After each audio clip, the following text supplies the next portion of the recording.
Today's show is brought to you by Audible. Audible is offering our listeners a free audiobook with a 30-day trial membership. Just go to audibletrial.com/ZAC and browse the unmatched selection of audio programs. Download the title for free and start listening. It's that easy. Go to audibletrial.com/ZAC.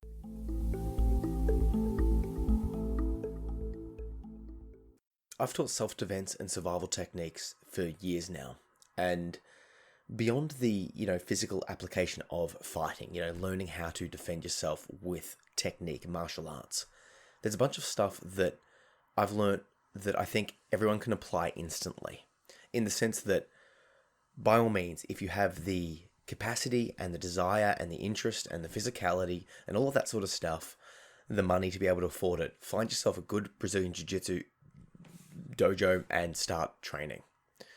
However, there's a bunch more and potentially more important things that you can do to keep yourself safe. So in this episode, I just want to break down some of the things that you can do as a general thing to keep yourself safe beyond physically practicing how to fight. I do it because I love it, and it's social and it's physical and all of that sort of stuff, but I feel like there's more to it. And the first thing I want to suggest is to trust your intuition. If you think someone is dodgy, if you feel just in your gut that you can't trust this person or the situation, leave. Trust that feeling. I like to look at this from an evolutionary perspective. We evolved from animals, and animals act off instinct alone. And a lot of the times, the prey animals, the ones that get eaten, they will run at times when they think there's danger, but there's actually not. But they're doing that to keep themselves safe.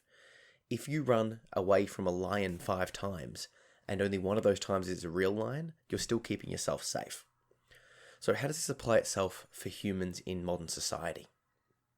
There's been stories where people have let people into their houses, or been alone in a elevator and held the door open for someone that they felt like they shouldn't. And the reason they felt like they shouldn't is they might not be able to put it into words, they might not be able to justify the reasoning, but for whatever reason they feel uneasy. But then something happens, their rational mind starts kicking in and they go, oh, I don't want to be racist or sexist, or I don't want to be rude, so I'm going to override my animal instincts and let this potentially dangerous person in. It's far better to come across as rude when you get that feeling than to have to deal with a violent situation, to have to deal with a dodgy person. There's things that you need to consider. So if you're alone, if you're in your car or in your house or in an elevator and you're alone and you get this feeling, that's the time to evoke the rudeness. That's the time to just keep to yourself, to avoid the person, to cross the road. This doesn't mean that you're sexist or racist or biased in some capacity. What it means is that you're making sure that you're safe. It doesn't mean that you have, you're promoting anything that will put a certain group down or certain people down. What it means is that you're trusting your gut. A lot of the time, you can't quite know and put into words why you feel a certain way. But anytime you meet someone online or in person, you'll get a feeling about them. And that feeling is usually pretty on point about the person. Some people just feel a bit untrustworthy. Some people seem dangerous. Some people, you might want to put it a bit of an edge. Some people, they seem nice enough, but you don't like them, right? Trust that feeling. Trust it. Because the reason you know this is, the reason you know to trust this feeling is you've seen hundreds, thousands of people in the course of a day and weeks and months and years. You've seen many people, and most of the time, 99.9% of the time, you don't get this feeling, and you're safe. But there's that slight time, that sometime that you do get the feeling. So when you do get the feeling, that's actually different from the norm. There's something about this person or the situation that doesn't sit right. And you should act. And you should act to leave yourself. You should take yourself out of the situation and go. Now, how do you differentiate that between general anxiety or an anxiety disorder? How do you know that you're not just avoiding everyone? Well, it becomes down to a matter of occurrence. If you're avoiding everyone all the time and you're always getting this bad feeling, that's not intuition, that's anxiety. And there's a difference. And the more you sort of consider this, the more you'll start to see the difference. One's an intuitive feeling like this person's, oh, I don't trust them. And the other one's a generalized social anxiety. They distinctly feel different. So I encourage you to keep thinking and investigating that. If you're always thinking that everyone is a problem, the problem's probably internal to you. But if you're generally fine, and then someone triggers this intuitive gut awkwardness, stay away, unsafe feeling, trust it. Trust it. The second thing that I would suggest from a mental state perspective to keep yourself safe is to act confidently, even if you don't feel it. Stand up straight, shoulders back, walk with a purpose. Don't be distracted. You've got to think to yourself, well, what would somebody that's wanting to victimize someone, what are they looking for? They're a predator in this sense. What sort of prey are they looking for? And once again, go evolutionary. They're looking for someone that is an easy target. If you're hunting, do you hunt the strongest animal, or do you hunt the weaker, the older, the younger? Right? You're going for the easier target to guarantee the kill. Sounds callous, but you need to get yourself into this mind frame if you're wanting to protect yourself. So what does that mean? It means for you need to stand with confidence. You need to walk with confidence. You need to not be distracted. So if you're sitting there looking at your phone, it's nighttime, you're looking at your phone, headphones in, and you're walking late at night on your own, you're distracted, you've blinded yourself, you can't hear, and you've isolated yourself. That seems like a potentially easy target. Similarly, if you're walking and you're hunched over and you just, quote, look like a victim, you're more likely to be victimized. And they've done studies on prisoners, and they've shown prisoners videos of just crowds. And they said, who would you target and why? And basically, they're always choosing the same people, the ones that look withdrawn and look, quote unquote, like a victim. I'm hesitant to say this on this podcast and talk about these words in this sense because, there's that idea of victim blaming and victim, shaming and all of that sort of stuff. It's no one's fault that they're attacked. It's, people shouldn't be attacked or victimized or anything like that. But if you look at the in the real world, these things happen. And then considering they do happen, you can look at why they happen, who's more likely to be targeted, and how you can avoid that. And the best way to do that is to walk and act with confidence and with purpose. This is one of the benefits that I think people get from a martial arts practice. I know that I can protect myself physically. If it came down to it in a fight, I feel safe. I'm a strong young man and I can actually do fighting. However, I don't have to ever prove that because I don't look like a victim. I look strong, I walk with confidence, and I'm upright. Now, you can still project confidence even if you're not physically fit. You can still project confidence even if you don't have an iota of how to protect yourself. It's literally postural and walking with purpose. If you sit upright, head up, and go, like you're meaning to go somewhere, you just look far more confident. And it doesn't have to be confidence from a martial art. It can be confidence in any field that will make you look just stronger and better and more protected. You will look less like an easy target. Just stand up straight, go with purpose. And if someone does start, verbally, starts the verbal probing on you, firm, sharp words. Speak with confidence and let them know that you're not going to be an easy person to deal with. No. Stop. I have a friend coming, right? There are specific words and phrases that you can use to project yourself and not necessarily even what you're saying, but how you say it. Speak, walk, act with confidence. On a more specific event, in more specific way to keep yourself safe will be if something does happen, if you are attacked, if you do feel like you need to act, act quickly. The sooner you act and the more violently you act, the more shocking it is to the person doing the attacking. If someone attacks you and you respond with loud volumes and you start, scratching, punching, biting, doing anything you can to get away super quick, you've got more of a chance than waiting.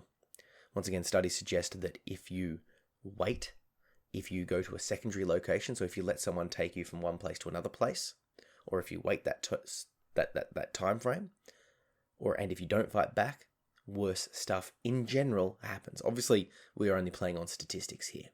But if you think about it, if someone does something and you respond back, bang, super hard, super fast, with volume, with yelling, with noise, with violence of movement, you're surprising them. You're not acting that in that typical sense. Without getting too technical on how to strike, close a fist and put your hard bits, head, elbows, fists, knees, feet, into their soft bits. Eyes, nose, throat, groin. Repeatedly. Hard bits into their soft bits repeatedly. Go, go, go, go, go, go, go, until you can run. From a more typical masculine perspective, men often sort of arc up and they becomes this sort of, monkey primal rage thing where they're, arcing up, and then they become a fight. The worst thing you can do is to get into a physical altercation because you don't know where it's going to end. You don't know how it's going to end. You don't know who the person is. You don't know their training background. You don't know their strength. You don't know if they've got friends. You don't know if they've got a weapon. The best thing you can do is avoid the situation. If you think something's getting out of hand, just leave. Okay? Use your words to de-escalate. You've got nothing to prove. And there's this temptation like, oh, this person's being rude, this person's being mean, I'll give them a spray. You're risking it. What do you get by fighting someone? This is from, that typical masculine perspective. And I say masculine, not male, because it can happen with females as well. But what do you get from actually fighting someone in the street, right? You get to, sway your ego. I don't know if that's worth it. I don't know if that's worth the risk. And even if you do, quote unquote, win the fight, what do you actually win? You win probably physical damage to yourself, and you probably get a lawsuit or at least have to deal with the legal ramifications. Even if you're attacked, if that person leaves worse for wear, you could be legally responsible. Obviously depending on where you are, in country-wise and what happens. It's not worth the risk. Where at all possible, use your words to de-escalate. If that doesn't help, physically run. I train Brazilian Jiu-Jitsu, which is a grappling art. I used to do striking, which is like punching and kicking. But what I realized was that in a self-defense situation, I've got my words and then I've got the ability to knock you out. 0 to 100. But if I'm in a punch-on match, if you haven't grabbed me and I'm striking, I can just run. And, once again, I don't know the legality of where you are, but if you start fighting someone and you could run, you're now engaging in that fight, right? If you have the opportunity to leave and you choose not to and you choose to keep coming back in, are you defending yourself or are you fighting now? It could be argued either way. So I would suggest that you run. Now, the reason I train Brazilian Jiu-Jitsu is that if someone grabs me, I now need to break those grips away so I can then run. The only sort of difference here is if you've got friends and family that are more vulnerable than you that you need to protect. And if that happens, I would suggest prior to this, have the conversation with your friends and family. Have the conversation with the wife and the kids. If this happens, what should we do? So I've had the conversation with my wife. If something is to happen, if we're on a train or walking around and a guy or a group of guys decides to, get physical, what do we do? And I've said to her, you take our son and run. Don't look back. Don't think of me. Just get out of here. Get to safety. Call the cops straight away. Why have I said this? Well, like I said, I train, so I've got a little bit of a chance to be able to defend myself. Long enough for her and my, young son to be able to escape. which does a couple of things. I know that they're away, so I don't have to think about them anymore, and I can just deal with the problem at hand using words to de-escalate and hopefully not physicality. But it guarantees their safety. It gets the cops coming straight away, right? Which definitely does help. And it means that I don't have to focus on dealing with them. The reason this is important is one time something started happening and my wife grabbed my arms, as in hugged me, because she was a bit afraid. Now, although that might help her emotionally in the moment, that restricted the use of my arm. She's now attached to my arm, so I had to shake her off to have my arms free to be able to deal with the threat in front of me. So what I realized is we had to have the conversation of what to do. Now, your solution with your physicality and age and gender and all of that sort of stuff will be different. I can't give you specific advice because I don't know your specific circumstances. But what I can suggest is to just have a bit of a game plan. What will you do if? Right? If you're in a car, someone comes in, lock the doors. Yeah, it's very hard to break into a car. Lock the doors, drive away. Right? If you're on your own, what's your plan? If you're with other people, what's your plan? If it's in your home, what's your plan? Have a general idea. If you've never thought about it, you're going to be thinking about it on the spot, and that could lead to danger. There's something that happens with any sort of conflict or any sort of heightened emotionality is we go into a fight or flight or freeze response. Basically, when something happens, and this is when people are anxious, their fight, flight, freeze response, their sympathetic nervous system is on. So basically, your body's getting ready to act. Your pupils dilate so you can see more. Blood goes to your muscles. You stop digesting. You might pee yourself. You might crap yourself, right? Because your body is getting ready to act. And there's 3 things that your body does. Gets you ready to fight, i.e. physically fight back, to flee, run the situation, but also you can freeze. And you see this in the animal kingdom. Animals fight, they run, and they freeze. And the reason they freeze is because they know that if they freeze, the animal, the predator might move on, or it might mitigate the damage. So humans have those responses. And out of those 3 responses, the freeze response is the most deadly. It's the most dangerous for you, in the sense that if you need to act, freezing is almost never the best idea. There are occasions that I've heard people in sort of active shooter situations, when there's a gunman, that freezing is the best situation. You're just literally hiding. But in general, you want to be able to do something. So having a plan of what you're going to do is optimal. What will you do in certain situations? I suggest if the person wants to take you somewhere or they want something from you, as in, if someone's trying to rob me and take my stuff, have it, go for it, it's insured, it doesn't matter, right?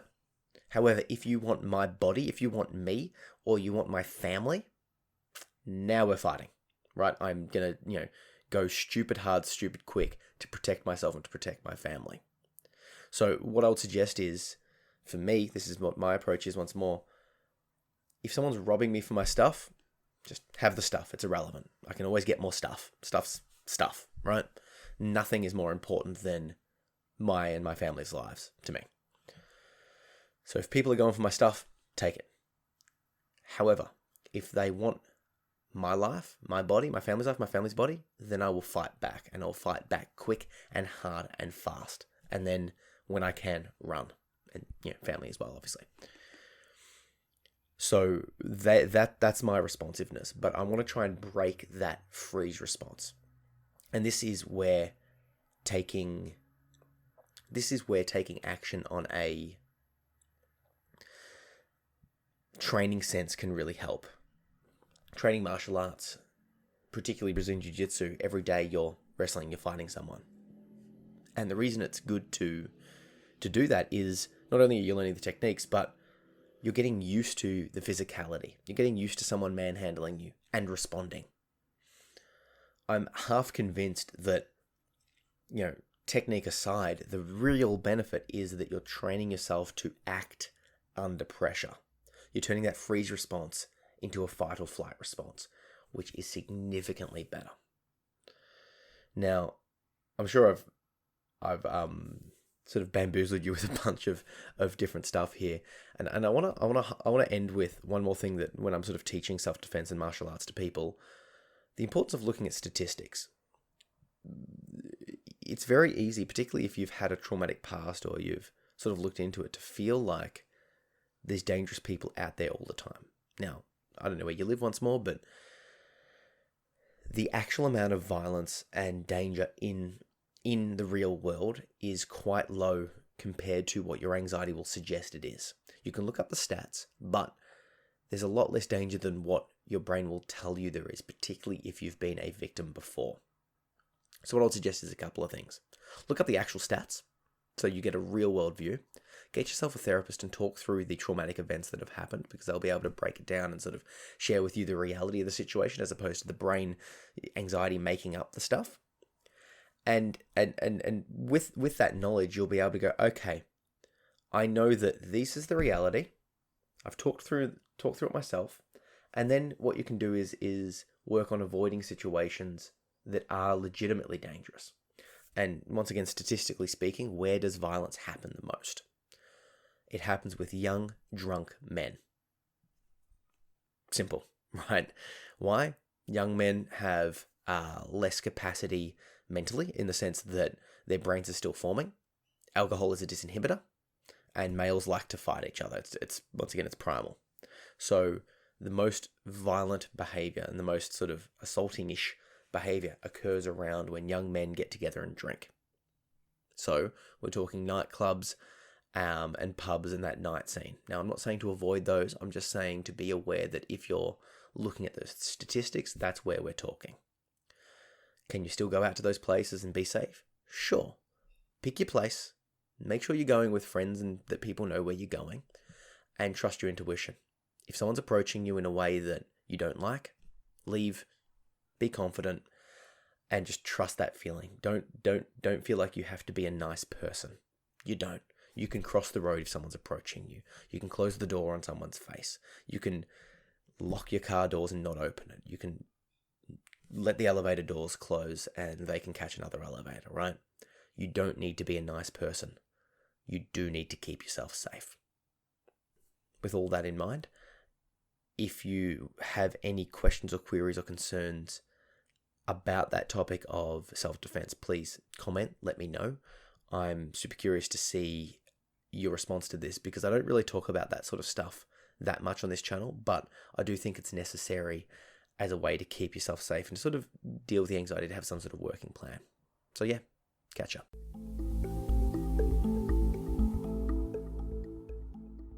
A lot of the information that I presented to you from this podcast came from the book Facing Violence by Rory Miller. Rory is a trained martial artist, a corrections officer, and has years of experience dealing with and teaching the response to violent behavior. His book, Facing Violence, helps to prepare you ethically, emotionally, and physically, as well as legally, to deal with the reality of violence. It's an excellent read. I've got the physical book and I've listened to the audiobook as well. And I would strongly suggest that if you enjoyed the content of this podcast, that you give Facing Violence by Rory Miller a listen, because you'll find that his level of knowledge and depth and understanding and real world examples really drive home the points of how to keep yourself safe and healthy in the real world. So if you head over to audibletrial.com/ZAC, you can grab yourself a copy and listen to it for free right now. So that's audibletrial.com/ZAC, and you can check out their entire range of audiobooks, but I would suggest today grabbing yourself a copy of Facing Violence by Rory Miller. Enjoy.